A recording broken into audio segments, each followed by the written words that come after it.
तो तेजस्वी यादव के बारे में थोड़ा सा आरजेडी के बारे में बात करते हैं कि उनकी हार में बताया जाता है कि और तमाम जितने फैक्टर्स हैं उनमें से एक बड़ा फैक्टर है ओवैसी। और ओवैसी मतलब छोटे मोटे नहीं है, 10 सीटों पर सीधे नुकसान पहुंचा रहे हैं। तो कितना आपको उसको कैसे देखते हैं कि ओवैसी क्या कुछ सीटों पर ही नुकसान पहुंचा रहे थे या माहौल बनाने में भी काफ़ी हद तक कामयाब हुए जिसका नुकसान बहुत ज़्यादा तेजस्वी यादव को हुआ? देखिए, अगर आप ये देखेंगे कि AIMIM ने कहाँ कहाँ उनका काम बिगाड़ा, अगर आप इस तरीके से देखेंगे तो AIMIM ने इस कदर काम बिगाड़ा कि RJD का सुपड़ा ही साफ कर दिया।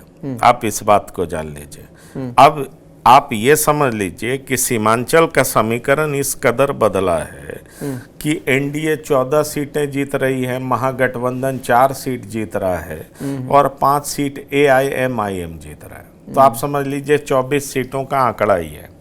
पिछले बार की तुलना में आप देखें तो 12 सीट NDA जीतता है, उसके बाद 7 सीट महागठबंधन जीतता है और 5 सीट AIMIM जीतता है।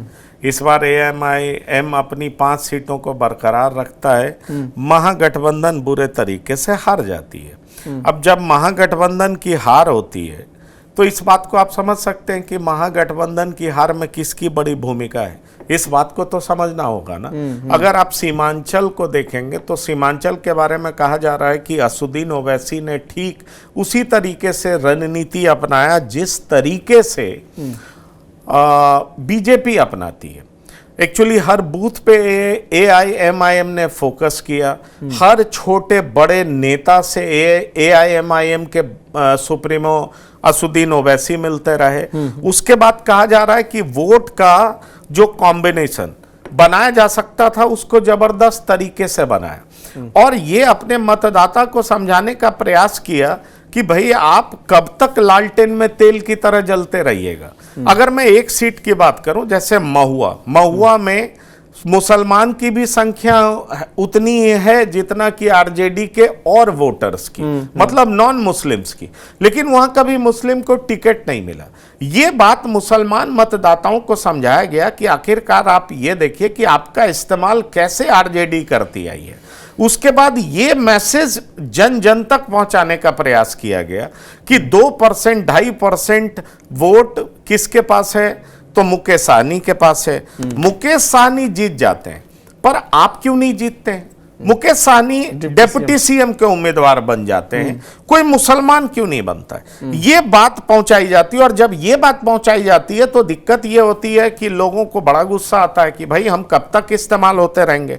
और सीमांचल में इसको लेकर के जबरदस्त रिपरकशन था।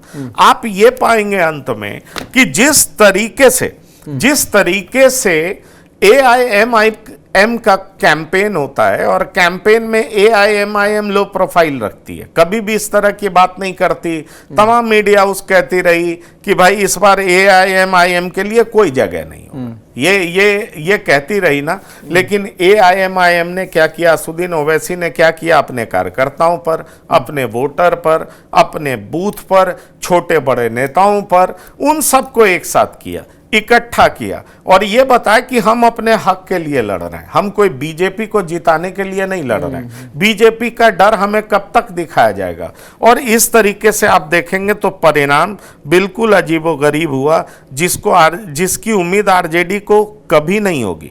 और आप ये जान लीजिए कि इस तरीके से लोगों का भरोसा बढ़ता रहा और तब हालत ये हुआ कि ओवैसी ताबड़तोड़ सभा करने लगे, डोर टू डोर कैंपेन भी उनके नेता करने लगे। और जब उनके नेता डोर टू डोर कैंपेन करने लगे फिर क्या हुआ, जोकीहाट, बहादुरगंज, कोचा धामन, अमौर, बायसी, जहां पर 60% से ज्यादा मुसलमान वोटर इन सब जगहों पर है, AIM यहां पर जीत गई। अब ये आप जान लीजिए कि इन सब सीटों पर आप ये पाएंगे कि मुस्लिम आबादी ज्यादा है, यहां पर AIMIM जीतती हुई नजर आई और एक बार फिर 5 सीट जीतने में कामयाब रही। अगर आप देख लीजिएगा अमौर और बायसी सीट इनमें AIMIM 2020 में जीती थी। मौजूदा विधायक अख्तरुल इमाम 10,000 उनको अख्तरुल ईमान को 1 लाख से ज्यादा वोट मिला और वहीं पर सवाज अफर को 61,000 कुछ वोट मिला। तो वोटों का अंतर देख लीजिए 38,000 के आसपास। और अमौर में तीसरे नंबर पर कांग्रेस रहती है। तो आप रणनीति समझ रहे ना, डोर टू डोर कैंपेन, भाई मुस्लिम के हक के लिए हमारी लड़ाई, हमें कब तक बीजेपी का फियर दिखाया जाता रहेगा, कब तक हमें बीजेपी का डर दिखा करके हमें ये कहा जाएगा कि आप महागठबंधन को वोट करते रहिए, और इस तरह का रणनीति अपना करके आरजेडी को सीधा चोट पहुंचाया गया।